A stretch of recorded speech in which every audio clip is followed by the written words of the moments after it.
I'm just waiting for a couple of minutes for people to join in. I can already see somebody has joined in. Thank you. You can just say hi in the chat box so that I know who all have joined in.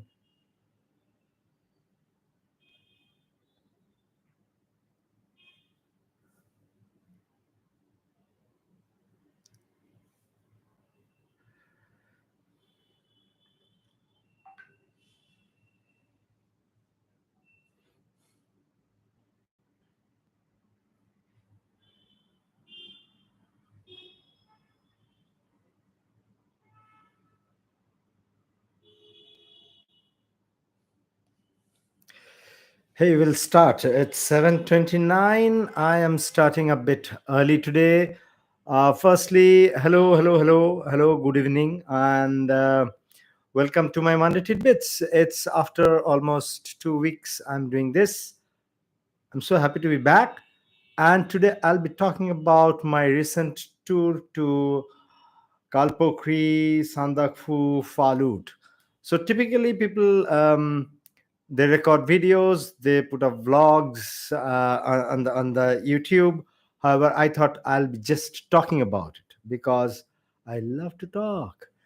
uh, so if I uh, may firstly say that I got a very nice break from my regular work, and I thought why not I go and higher altitude, do some running there and train myself for the upcoming events which I am either registered or planning to register now.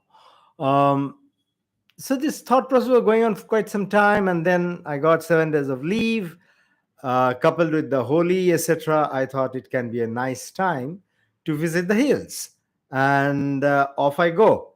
So on 21st, I reached Manebhanjan, and from there, a short drive up on the hills to a place called Chitre. Chitre is around 2,000 odd meters, you know, um, altitude, and I thought that I will be spending that night there because I had planned my trip in a manner that I have easy days as well as I have tough days.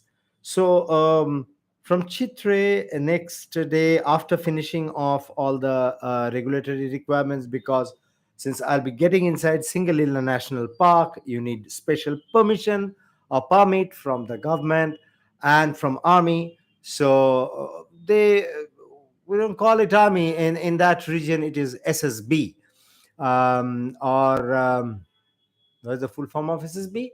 It is something to do with arms. I can't Sima Bal, Shashastra Sima Bal. Yeah, I remember that. Sorry for that. Brief interruption. Shashastra Sima Bal. I got all the necessary things done before I moved from Chitri to other places. For people who don't know this area well, let me tell you. This Manebhanjan Chitra is in a border of Bengal and Nepal. Um, this is obviously part of North Bengal, close to Darjeeling. But if we have to do the Sandakphu trek, then Manebhanjan is the gateway. From there, we start our trek. I have done in the past number of runs. I have done Manebhanjan to Sandakphu directly on one day, stuff like that. Easy. If you want to do an easy trek, then it's a 3-day trek. You break it down into three pieces. If you want to make it difficult, you can just do it in one day. But then that is not just trek; it is kind of a mix of climb and run.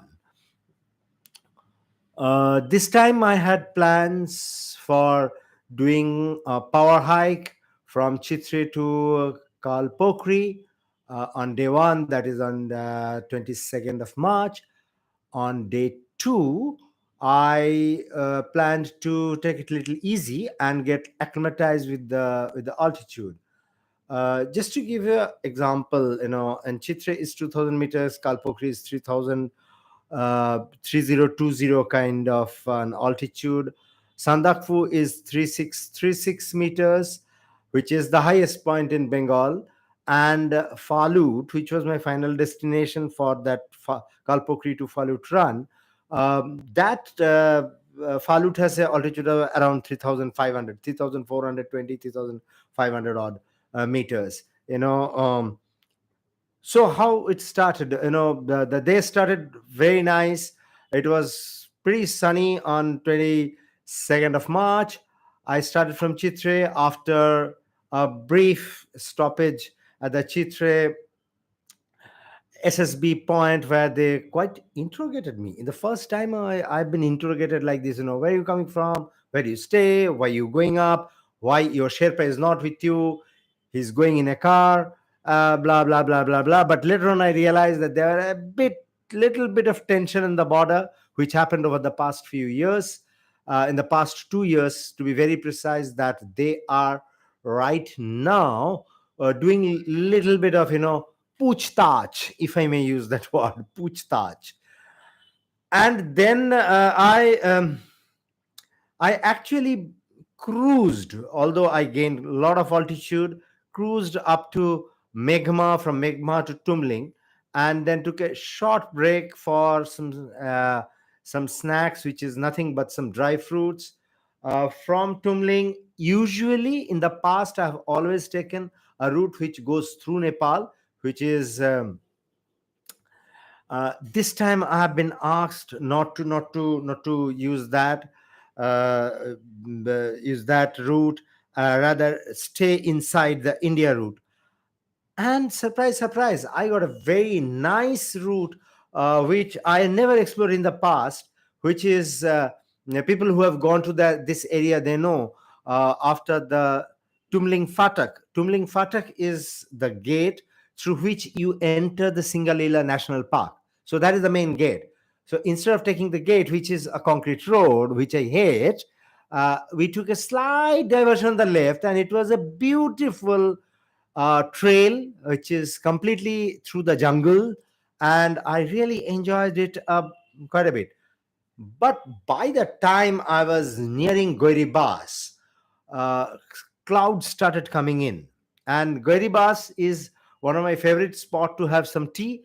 By the way, I have already during this route, I have already started from 2000 meters, and I have already crossed close to 2800 odd meters. Goiribas, I took a break. I had tea because after Goiribas, one of the very steep climb comes in this entire route. It's close to 300, 400 odd meters climb, and this climb takes you to a place called Kayakata. Incidentally, if you don't know, there is one almost extinct animal as per WWF, which is World Wildlife Fund. That's called Raid Panda. Raid pandas are available only in this part of Himalayas. Kayakata is the place where you need to stay if you really want to sight red pandas. There are specific areas in and around Kayakata where you can go with a certified guide to see those red pandas. Um, Once in Kayakata, I had rains, and that is a signal that the last portion of my that day will not be that great. So I decided to start jogging, because from Kayakata to Kalpokhri, steady 200 odd meters of climb, So 3020, I'm at 2800 kind of a place. So I started light jogging, but my bad luck, about 400 meters from Kalpokhri, it was started pouring. It just started pouring, and people who know hills, they know when rain comes, temperature drops like anything. And by the time I reach Kalpokhri, to the hut where I'm supposed to spend the night, and the next 3 nights, I'm completely drenched, and I was like shivering like this. I was very worried that I might get hypothermia, because I was completely drenched, and the temperature is by that time close to 4 5 degrees. um, Thankfully, the lady who the owner of my heart, where I'm going to stay for the next few nights, she was an expert person, and she immediately provided me some very hot soup and some food. I immediately changed, had a good food, and covered myself up in as many blankets. I think I used 3 blankets just to warm myself up, and I recovered within 2 couple of hours. I completely recovered. So cut to the next day. Next day I took it easy. I roam around on that area of Kalpokhri. Kalpokhri is very famous for its pond. Kalpokhri means Kala. uh, mm, Kal means Kala. It's blackish. Pond. Pokhri is a pond, so it's a black pond, which is very famous. The mythology behind There's a mythology behind this pond, that when Gautam Buddha was going towards Nepal, he put 1 feet there, and the shape of the pond is like his feet. And the Buddhist people of Kalpokhri, which is only some five families, they worship. They do a lot of pujas over there, and it's a holy pond. Um, so there is a route. The next stop will be BK Bhanjan if you go towards Sandakphu, and BK Bhanjan you can go using the India side route as well as the Nepal side route. So what I did, I went to BK Bhanjan through by the India side route, which is a little steep uphill, and come back by the Nepal side route, which is a 5K. So it was a nice acclimatization trek for me. Just 5K. I just finished it in 1 hour, and I was feeling nice and easy. Till 9 9:30, it was quite sunny, but come 11, completely cloud.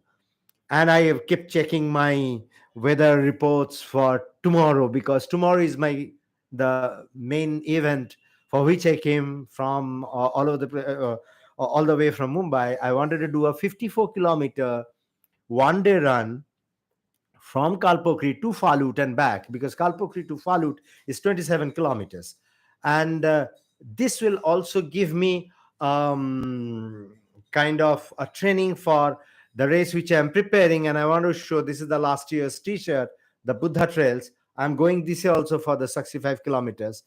And this is a kind of, as my dear friend Amit always say, litmus test for me, whether I'll be okay this year also.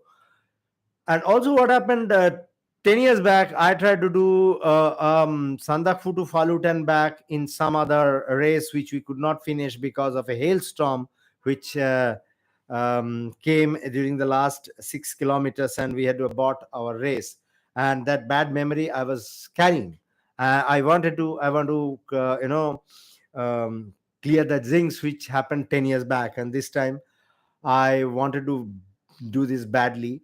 I started next day around 5:30 in the morning. I hired a car which was supposed to start around 6:30 from Kalpokhri. People who don't know, the route from Kalpokhri to BK is nice. From BK to Manbhanjan, it is completely uphill, almost 600 meters of climb in some 3 kilometers. Um, so it is a very steep climb, but the jeep can go up. From Sandakphu, the road is not very good. So there is no road. Firstly, there is no concrete road. There is nothing. It's only stones. From the videos which I've posted few days back in YouTube as well as in Facebook and Instagram, it appears, oh, it's very nice. You can go. No, no. Please don't have this notion that it is a very nice, easy route. There are rocks which are protruding, and there are big rocks. They are not small rocks, they are big rocks. Jeep can somehow go, but when you are running over those rocks, you need to be extremely careful. I'll take a pause, and I'll just talk about the gear which I was wearing, especially the shoe, because there is a WhatsApp group for Buddha Ultra where I see there are a lot of discussion happening on what kind of shoes people will wear.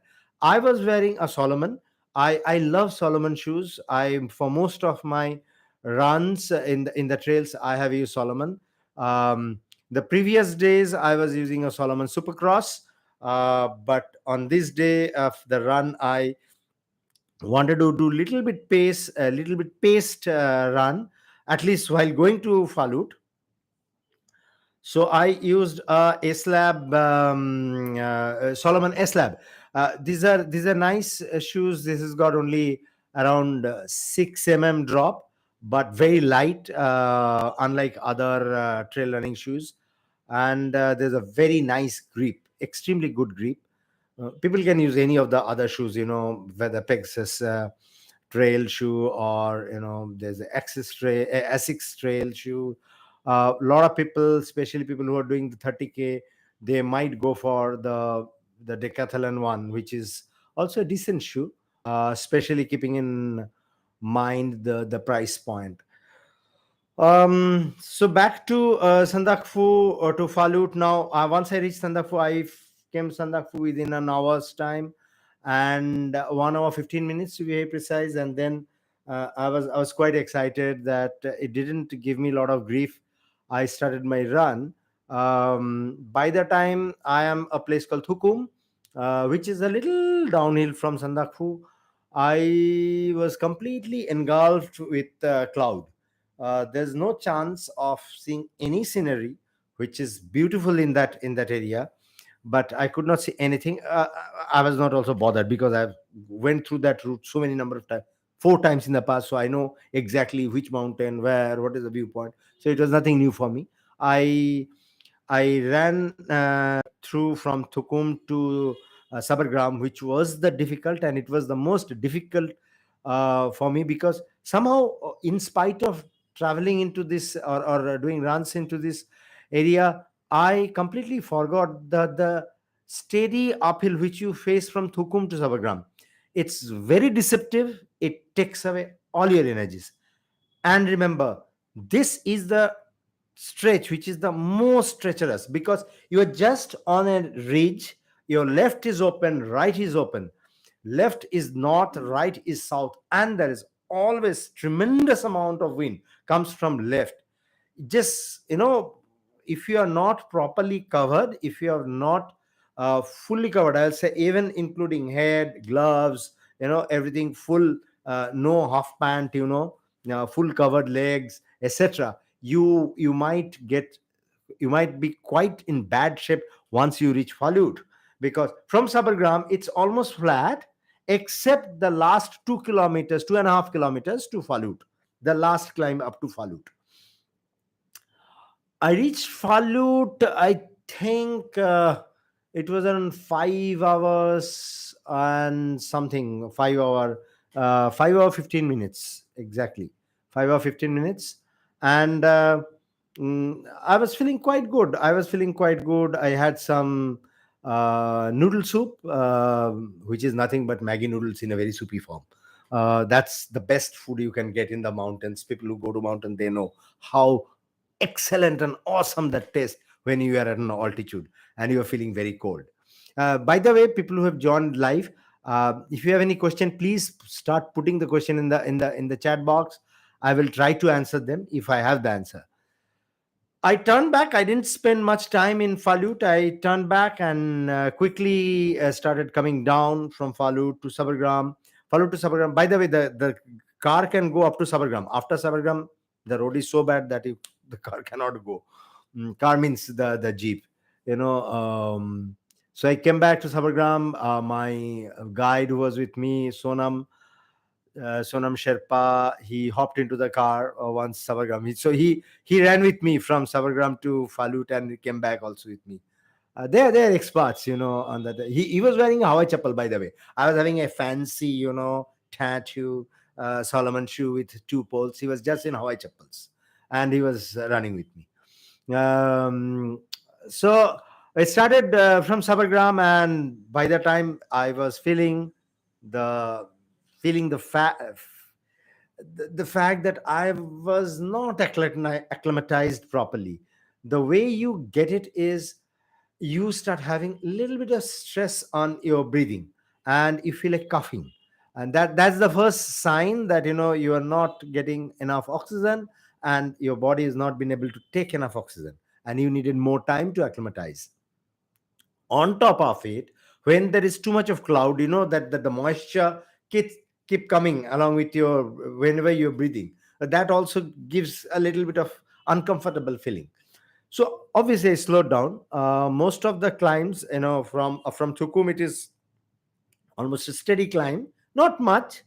uh, I think around 300 meters of climb up to Sandakphu. I met quite a bit of people while I'm going towards Phalut. There are people who are coming back from Phalut, the trekkers, and it's so nice to cross them once again. And before they could reach Sandakphu, you're crossing them. It gives you a lot of joy. And people look at you with awe. Oh, what is this madman doing? At 52 years of age, he's doing all this kind of crazy stuff. But they don't know I'm not alone. There are a lot of other crazy runners who do all this kind of stuff. The last part was not that great, in a sense. By the time I reached Sandakphu, it was complete, almost dark. I cannot even see 5 meters. So headlamp was on, and the downhill from Sandakphu to BK Bhanjan was quite dangerous because low light. It was very steep, broken road. But somehow I finished my journey. I took almost 12 hours to come back to Kalpokhri, which was not that great because while I was coming down, which should have been much faster, I could not run faster. Especially the last 8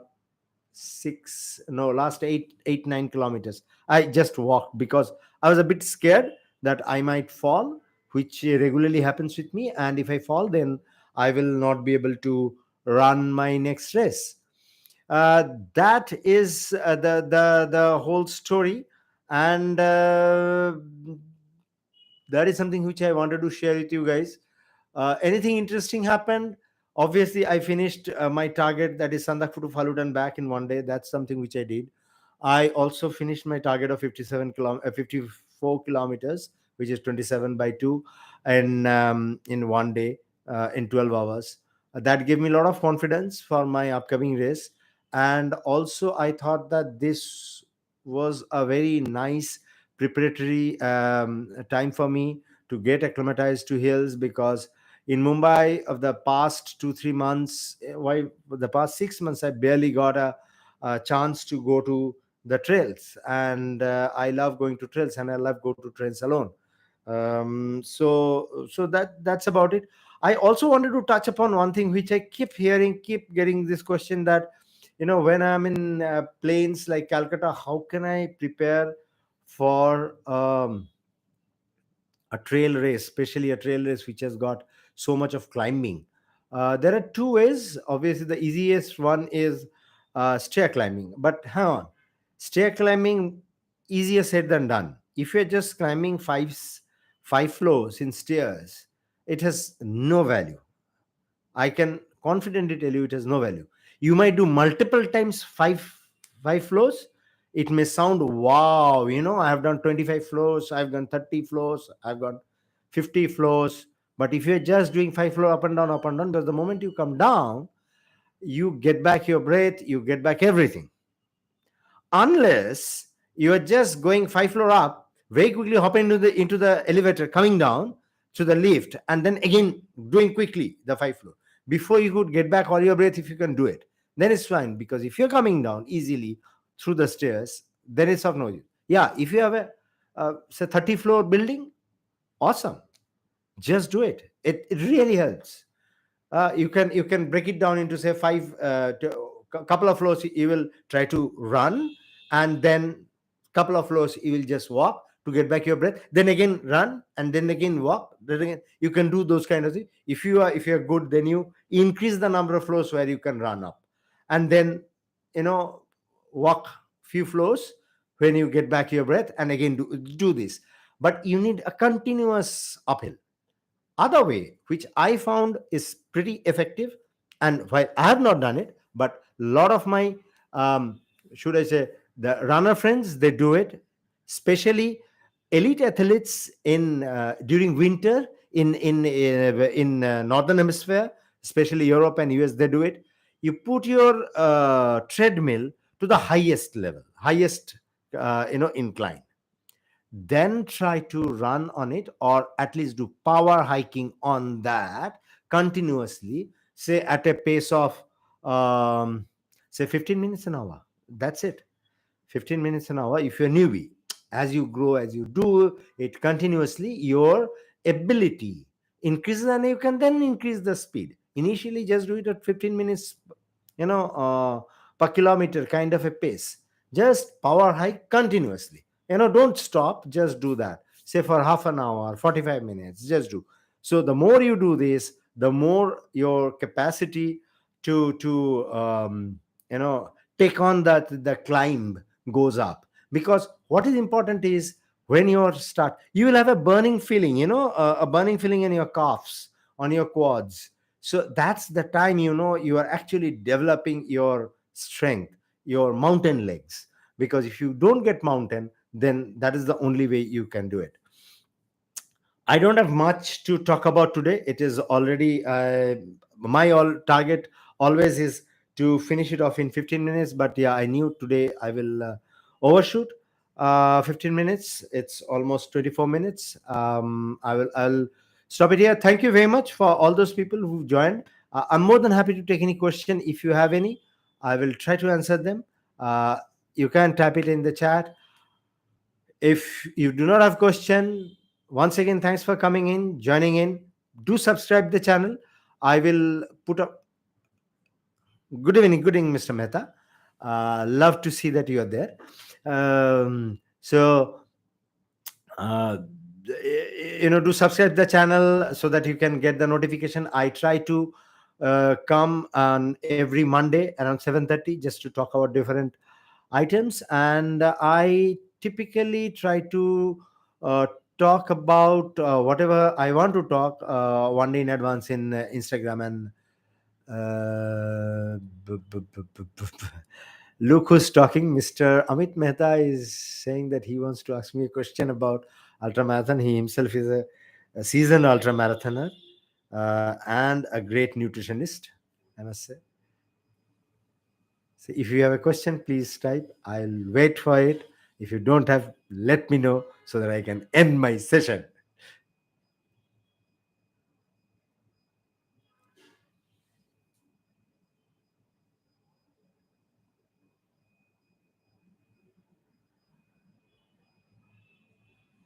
Oh, I just now talked about it, Amit.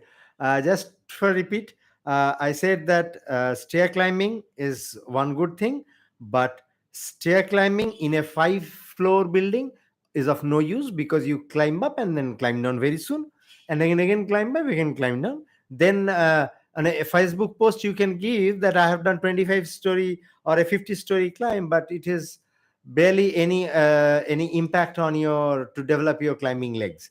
What you need to do, ideally, you need to climb say at least 30-40 story building where you can climb continuously. Or else, best is the other thing is to put the treadmill at the highest incline and start power hiking. And as you grow your mountain legs, you start running on them, so you increase the pace and try to do for little longish time. Debanjali, thank you for the question. uh, Say for example, I know you are planning to go for Buddha Ultra. So every trail has a different kind of surface.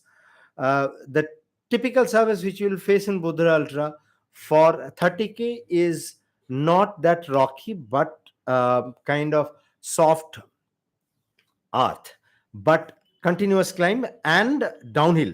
After you turn around 16 kilometers, I think. Yeah, after that will come down, and in 30K there will be another climb. um yeah, absolutely, Thomas. So coming back to the shoes, um what what you can do is, since if you're just a newbie and you want to just test the trail, and you want to see whether you want do and you want to whether you will be liking a trail or not, and you don't want to invest too much of money in a high end trail shoe, the trail shoe which is available in Decathlon is good enough. You can try that one. But there are a number of other trail shoes. Nike has got a Pegasus trail. as well as Wild Horse 7. Wild Horse 7 is a fantastic trail shoe of Nike. Personally, I love Solomon. I am a Solomon fan. I use a lot of Solomon gears. My hydration pack is always Solomon. My shoes are mostly Solomon. So I will always use Solomon. But Solomon shoes are not available in India easily. So you have to order. They take time to come. Then you have to pay some obnoxious amount as a duty. But for me, it pays. Whatever the extra money I spend there, I have always enjoyed. It give me tremendously good grip, and it is good in any kind of surface. People who will be doing 65K in Buddha trails, for them, I personally believe that the decathlon shoe might not be that great unless you are really fast runner. You're very good. You can just touch upon on the rocks, and you can pass through that 21 kilometer from Sandakphu to Phalut.